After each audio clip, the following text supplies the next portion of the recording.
షేక్ అన్వర్ గారి millionaires wealth creation workshop November 20న నిర్వహిస్తున్న ప్రోగ్రాంలో జాయిన్ అవ్వాలనుకుంటే వెంటనే సంప్రదించండి. Welcome to Suman TV. నేను మీ Suman TV Nag. Micro cheating ఒక రిలేషన్షిప్లో ఉన్నప్పుడు ఇది ఏ విధంగా జరిగేటువంటి అవకాశం ఉంటుంది, చట్టాలు అసలు అటువంటి వాటికి ఏం చెప్తున్నాయి అనేది ఈ రోజు మనతో పాటు ప్రముఖ అడ్వకేట్ శశికాంత్ గారు ఉన్నారు. వారి మాట్లాడి తెలుసుకుందాం. Hello sir. నమస్తే అన్న రాజు. పార్ట్నర్షిప్లో కనుక మనం చూసుకుంటే మైక్రో చీటింగ్ ఏ లెవెల్లో ఉంటుంది, దాని ప్రవర్తన అసలు ఏ విధంగా ఉంటుంది? ఎందుకంటే వైఫ్ అండ్ హస్బెండ్ ప్రతి ఒక్కరూ తెలుసుకోవాల్సినటువంటి విషయం ఇది. అంటే మైక్రో చీటింగ్ అంటే ఏంటి అసలు? మైక్రో చీటింగ్ అందులోనే ఉంది. మైక్రో అంటే కనిపించకుండా ఉంటాయి, చిన్న చిన్న ఉంటారు కదా, దాన్ని మైక్రో అంటారు. చీటింగ్ అంటే మనందరూ తెలుసు మోసం. కమిటెడ్ రిలేషన్లో ఉన్నప్పుడు ఇంకొకళ్ళతోటి ఎమోషనల్గా కానీ, డర్టీగా కానీ, ఫ్లర్టింగ్ చేస్తాం కానీ, ఇవన్నీ కూడా మైక్రో చీటింగ్ కిందకు వస్తుంది. ఎలా ఉంటుంది సార్ మైక్రో చీటింగ్ ప్రవర్తన విధానము భార్యాభర్తల్లో? ఒక 7 పాయింట్స్ చెప్తాను మీకు నాగరాజు గారు. అంటే అది హస్బెండ్ వైఫ్ని చేయొచ్చు చీటింగ్, లేదా వైఫ్ హస్బెండ్ని చేయొచ్చు.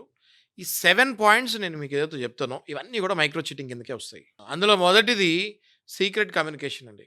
మీరు కనుక తీసుకుంటే గూగుల్ పే, ఫోన్పే మనందరం ఓన్లీ డబ్బులు పంపిస్తానికి వాడుకుంటాం అనుకుంటాము. లేదండి, గూగుల్ పే, ఫోన్పేలో చాటింగ్ చేస్తున్నారు. That is one type in secret communication. అది కాకుండా Insta, Facebook Messenger, Arattai, Threads, Telegram, ఇవన్నిట్లో కూడా వీళ్ళు ఏం చేస్తారంటే చాట్ చేస్తారు, మళ్ళీ వెంటనే మెసేజెస్ డిసపియర్ పెడతారు, లేదా చాట్ డిలీట్ చేస్తారు. ఇది సీక్రెట్ కమ్యూనికేషన్ కిందకు వస్తుంది. వీళ్ళు ఓన్లీ లేట్ నైట్ టెక్స్ట్లో పెట్టుకుంటారు నాగరాజు గారు. డే టైంలో చాటింగ్ చేయరు. They do only late night. Total deleted chats ఉంటాయి నాగరాజు గారు. ఏ మెసెంజర్ చూసినా కూడా అన్నీ ఖాళీగా ఉంటాయి. బ్యాకప్ కడితే ప్రతి మెసేజ్ కూడా మళ్ళీ మనం రివర్స్ చేయొచ్చు. రెండోది నాగరాజు గారు ఇమోషనల్ డిపెండెన్సీ. అంటే ఎలా ఉంటారంటే వీళ్ళు ఏదో అవతల వాళ్ళు వీళ్ళని హిప్నోటైజ్ చేసేసినట్టు.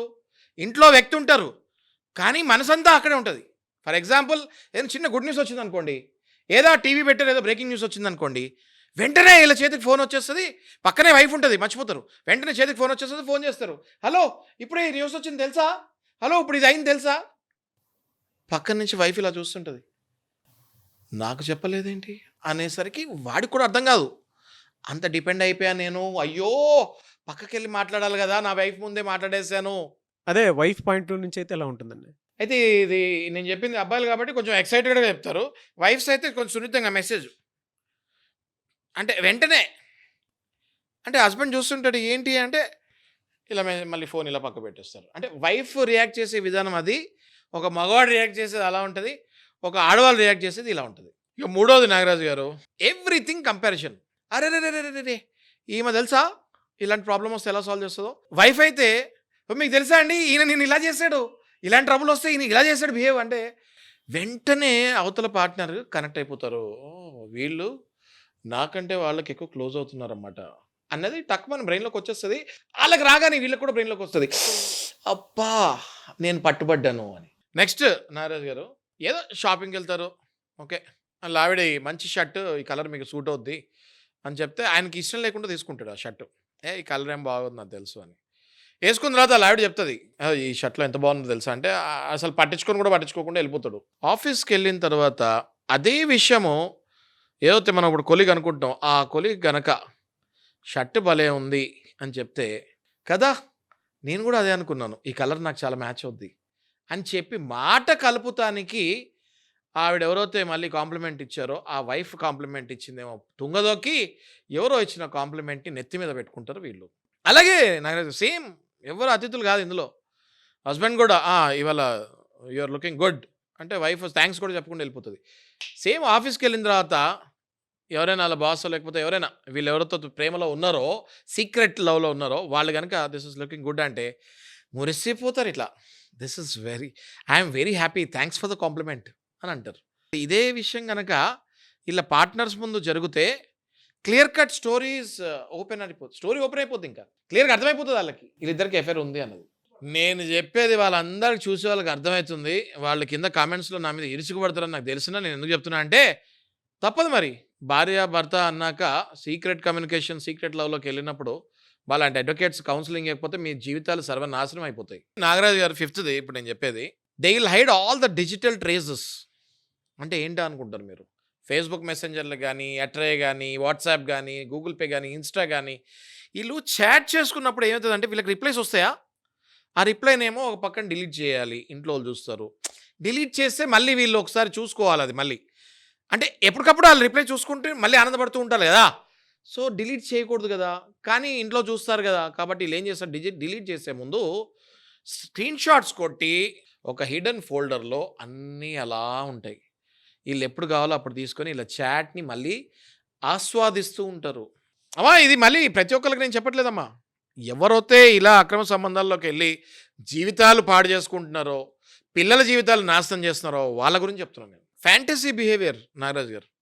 వీళ్ళని ఎప్పుడు కలుద్దామా, ఏ రకంగా కలుద్దామా, ఏ వంక పెట్టుకొని కలుద్దామా, క్యాంటీన్లో కలుద్దామా, లేకపోతే గ్రౌండ్లో కలుద్దామా, లేదా ఎటైనా పార్క్ తీసుకెళ్దామా, ఏదైనా మీటింగ్ పెట్టుకుందామా, ఇదే ఇదే ఇదే ఇదే ఇదే ప్రతిరోజు ఇదే. లంచ్లో కూర్చుందామా, బ్రేక్ఫాస్టా, లేకపోతే ఏమైనా తెప్పిద్దామా, మూవీకి వెళ్దామా, ఏదైనా గ్యాదరింగ్స్ పెట్టుకుందామా, ఏదో ఒక రకంగా వాళ్ళతో ఎంగేజ్, మెంటల్ ఎంగేజింగ్. నిజాలేనా సరే ఇప్పుడు మీరు ఇవన్నీ చెప్పేది? ఇవన్నీ నిజాలండి. మీరు కావాలంటే మా ఇద్దరు ముగ్గురు క్లయింట్స్వి మేము ఏమంటారు క్రెడెన్షియల్స్ రాసుకుంటూ ఉంటాం, కేసెస్ ఎట్లా వెళ్తూ ఉంటాయి ఏంటి అన్నది, ఎవ్రీ మెంటల్ బిహేవియర్లు అవన్నీ. I will show you all those things. I will not show you the names, but I will show you all those things. 100% ఇప్పుడు నేను చెప్పినవన్నీ dot to dot, pin to pin correct. మీరు చూడండి నాగరాజు గారు, మీరు కింద comment బాక్స్లో ఎవరైతే పార్ట్నర్ సఫర్ అయ్యారో ఆ పార్ట్నర్స్ అవునైతే అవును అని ఎంతమంది పెడతారో మీరు చూస్తుండండి. 7వది లాస్ట్ది ఇంకోటి చెప్తాం మీకు వినండి. Social media engagement. ప్రతిసారి వాళ్ళు ఏ పోస్ట్ పెట్టినా, వాళ్ళు ఏ కమెంట్కి కూడా లైక్ చేస్తారు వీళ్ళు.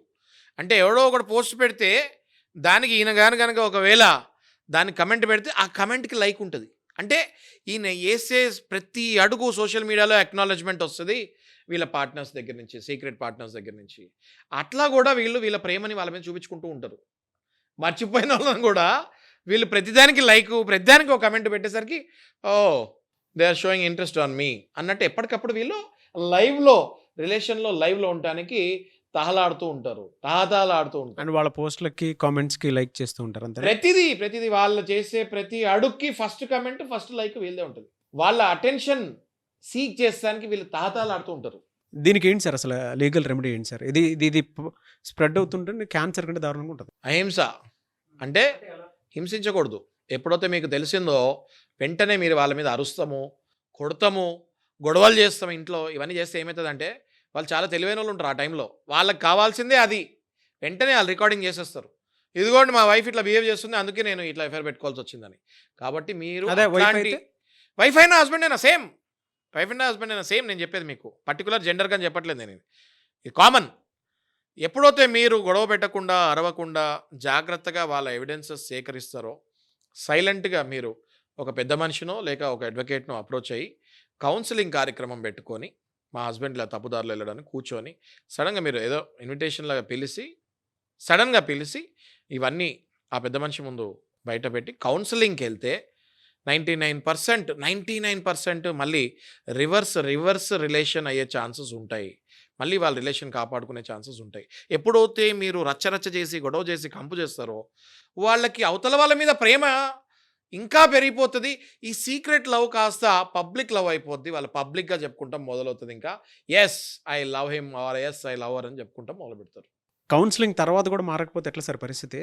చాలా మంచి క్వశ్చన్ అడిగారు నాగరాజు గారు. మీరు కౌన్సిలింగ్తో ఆగకుండా కౌన్సిలింగ్ తర్వాత కూడా వాళ్ళు మారకపోతే మీరు ఒక్కసారి మీ గురించి ఒక్కసారి ఆలోచించుకోండి. మీరు కూడా ఏదో ఒక చిన్న తప్పులు, వాళ్ళని వదిలేస్తాము, వాళ్ళని పట్టించుకోపోతాము, ఇట్లాంటివి చేస్తుంటారు. కాబట్టి వాళ్ళు కౌన్సిలింగ్కి కూడా మారకపోయి ఉండొచ్చు. అట్లాంటప్పుడు మీరు మీ లీగల్ రెమెడీస్ ఏంటో తెలుసుకోండి, మీ హక్కు ఏంటో తెలుసుకోండి. అవతల వాళ్ళ మీద ఎలినేషన్ ఆఫ్ ఎఫెక్షన్ అనే సివిల్ కేసు వేసి మీ భర్తని లేదా మీ భార్యని మళ్ళీ వెనక్కి లాక్కునే ఒక మంచి ఉపాయం ఈ మధ్య ఢిల్లీ హైకోర్టులో పాస్ చేశారు. We can also follow the same procedure.